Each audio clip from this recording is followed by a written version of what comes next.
मनपसंद विभाग नहीं मिला तो आदरणीय चंद्रबाबू नायडू जी के शपथ ग्रहण समारोह में नहीं। विभाग का बंटवारा जो संसदीय व्यवस्था है हमारी, उसमें माननीय प्रधानमंत्री जी का विवेकाधिकार भी है और उनका क्षेत्राधिकार भी है। उसमें चंद्रबाबू नायडू साहब का क्या रोल है भाई कि वो नहीं चाहेंगे उनके इसको एनडीए में फूट की तरह दिखाया है कि एनडीए में फूट हो गई। विपक्ष हमेशा की भांति अपने कर्तव्यों पे फोकस ना होकर के, जो कॉन्स्टिट्यूशनल उनके ड्यूटीज उस पे ना फोकस्ड होकर के एक झूठा नैरेटिव प्रोपागेंडा और किंतु परंतु वाले सवाल को वो रेज आउट कर रहा है। केंद्र में मुसलमानों को प्रतिनिधित्व नहीं मिलना दर्शाता है कि प्रधानमंत्री मुसलमानों से कितना नफरत करते हैं। नहीं, देखिए कहीं कुछ है, ये गलत बयान, वही मैं कह रही हूँ कि ये देखिए हमेशा एक गलत नैरेटिव सेट करते हैं, समाज को बांटने वाली बात कर रहे हैं, मुस्लिम हिंदू की बात, कितना ऑब्जेक्शनेबल ये चीज़ है।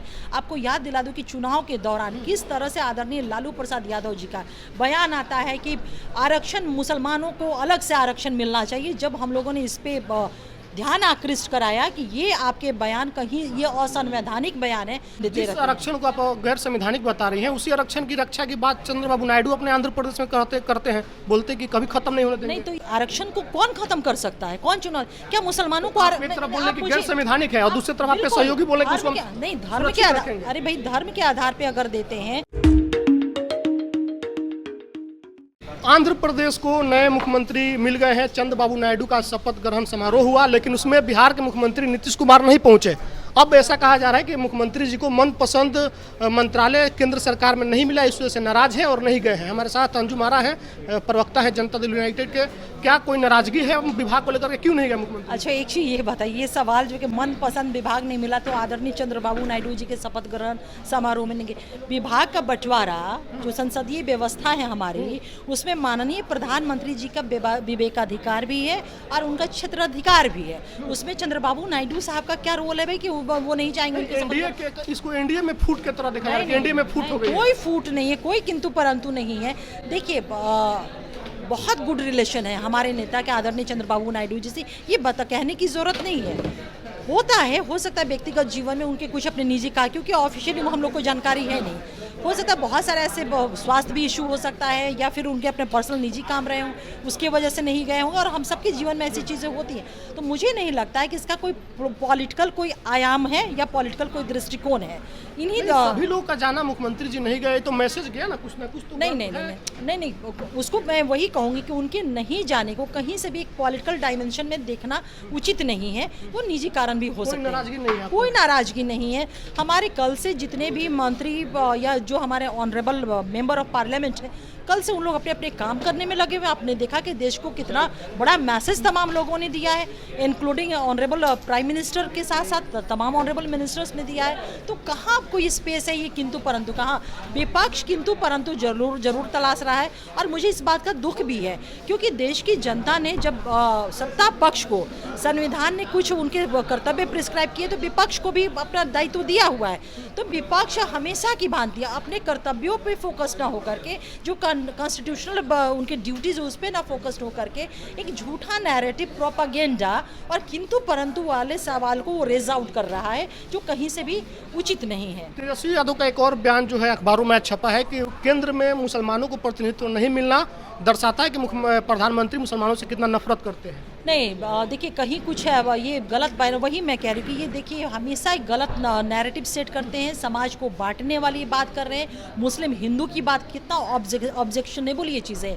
आपको याद दिला दूं कि चुनाव के दौरान किस तरह से आदरणीय लालू प्रसाद यादव जी का बयान आता है कि आरक्षण, मुसलमानों को अलग से आरक्षण मिलना चाहिए। जब हम लोगों ने इस पे ध्यान आकृष्ट कराया कि ये आपके बयान कहीं ये असंवैधानिक बयान है, सामने वो बैकफुट पर के आकर के कहते हैं कि आरक्षण का आधार धार्मिक नहीं बल्कि सामाजिक पिछड़ापन होता है। कि मंडल आयोग के द्वारा मुसलमानों को आरक्षण प्राप्त है, ओबीसी जो है उनको प्राप्त है। नहीं, अलग से जहाँ भी कांग्रेस शासित प्रदेश है, आपको जानकारी होनी चाहिए, कर्नाटक हो या दूसरे स्टेट, वहाँ पे मुसलमानों को अलग से 4% का आरक्षण मिला हुआ है, जो कि असंवैधानिक है। वो संविधान के प्रावधानों के विपरीत है, क्योंकि कॉन्स्टिट्यूशन में आरक्षण का जो आधार आधार है वो धर्म न होकर के सामाजिक पिछड़ापन है। तो इसी बात पे हम लोगों ने खंडन किया था। तो हमेशा राष्ट्रीय जनता दल, चाहे तेजस्वी जी हो या फिर आदरणीय लालू प्रसाद यादव जी हो, हमेशा इस तरह का समाज को बांटने वाली, समाज में नफरत पैदा करने वाला वो बयान देते रहते हैं। आरक्षण को आप गैर संवैधानिक बता रही हैं, उसी आरक्षण की रक्षा की बात चंद्रबाबू नायडू अपने आंध्र प्रदेश में करते हैं, बोलते कि कभी खत्म नहीं होने देंगे। नहीं तो इस देखिए, कभी आरक्षण को कौन खत्म कर सकता है? कौन चुनाव? क्या मुसलमानों को एक तरफ बोले कि गैर संवैधानिक है और दूसरी तरफ आपके सहयोगी बोले कि उसको नहीं, धर्म के आधार, अरे भाई धर्म के आधार पे अगर देते हैं, संविधान को रिव्यू करने का किसको अब पावर है? ऑनरेबल सुप्रीम कोर्ट में। हमको, आपको या किसी पॉलिटिकल पार्टी को या पार्लियामेंट को तो है नहीं। हमारे देश में सर्वोच्चता किसकी है? हमारे देश में सर्वोच्चता सदन की नहीं है, हमारे देश में सर्वोच्चता कॉन्स्टिट्यूशन की है। और कॉन्स्टिट्यूशन जो कहता है उसके अनुसार मैं कह रही हूँ, क्या मुसलमानों को आरक्षण नहीं है? EWS में जो 10% आरक्षण है, क्या उस 10% में मुसलमान कवर नहीं है? EBC में, मैं स्वयं अति पिछड़ा समाज से आती हूँ, मुस्लिम कम्युनिटी को, क्या मैं आरक्षण के दायरे में नहीं? मैं हूँ दायरे में। तो ऑलरेडी जब संविधान के प्रावधानों के अनुसार, चाहे वो हिंदू हो, मुस्लिम हो, सिख हो, ईसाई हो, किसी भी धर्म हो के मानने वाले लोग हों, अगर वो उस वर्ग से आते हैं तो उनको आरक्षण मिल रहा है। तो फिर ये अलग से धार्मिक आधार पे आरक्षण की बात करके ये तुष्टीकरण है कि नहीं है? ये उस समाज के तुष्टीकरण का प्रयास है कि नहीं? और आप ही के अनुसार हम इसको तुष्टीकरण मान लेते हैं। बिना मुसलमानों के केंद्रीय मंत्रिमंडल चलाना ये क्या है? और कौन सा भाईचारा? मैं आपको और जोड़ दूं कि अगर आप ये कह रहे हैं तो ये वही कांग्रेस की सरकार है और राष्ट्रीय जनता दल की सरकार है कि सच्चर कमीशन की रिपोर्ट, जो मुसलमानों की सामाजिक, शैक्षणिक, आर्थिक तमाम उनके कंडीशन का उसने सर्वे किया था, स्टडी किया था, और जब रिपोर्ट सबमिट किया तो उसमें रिपोर्ट में आया कि मुसलमानों की स्थिति जो है दलितों से भी बदतर है। ये किसके अलग बहस की हिस्सा है? हम सिर्फ ये पूछ रहे हैं कि मोदी जी के कैबिनेट में एक भी मुसलमान मंत्री का नहीं होना शोभनीय लगता है? नहीं, ठीक है, वो तय ये देखिए, ये तय करना देश के प्रधानमंत्री का डिस्क्रिशन है। किसी के डिस्क्रिशन में मैं क्वेश्चन मार्क नहीं लगा सकती हूँ। देखी तो हो रही है ना मुसलमान। ये अधिकार संविधान ने मुझे नहीं दिया हुआ है ना, ये अधिकार मुझे नहीं दिया हुआ है। नेता के तौर पर मांग, अच्छा मान लीजिए, नहीं, पार्टी के विचारधारा जो है अल्पसंख्यक को संरक्षित करने का रहा, आप लोगों ने डेवलप, नहीं, अगर हम मांग करते हैं, हम हमारे खुद ही, ऐसा नहीं है हमारी पार्टी ने अल्पसंख्यक को टिकट दिया, लेकिन दुर्भाग्य से हमारे वो हम नहीं जिता पाए अपने उस प्रत्याशी को। तो हम तो खुद ही अपने जो माइनॉरिटी कम्युनिटी से जिनको हमने टिकट दिया नहीं जिता पाए हैं। तो हम डिमांड किस आधार पे रख, हमारे तो प्रत्याशी एक जीते ही नहीं। लेकिन बिहार के अगर संदर्भ में देखिएगा, हमारे नेता नीतीश कुमार जी ने जब 2020 का मैंडेट आया था तो एक भी मुसलमान, मैं भी चुनाव लड़ी थी, एक भी माइनॉरिटी वर्ग का कोई भी प्रत्याशी चुनाव नहीं जीत पाया।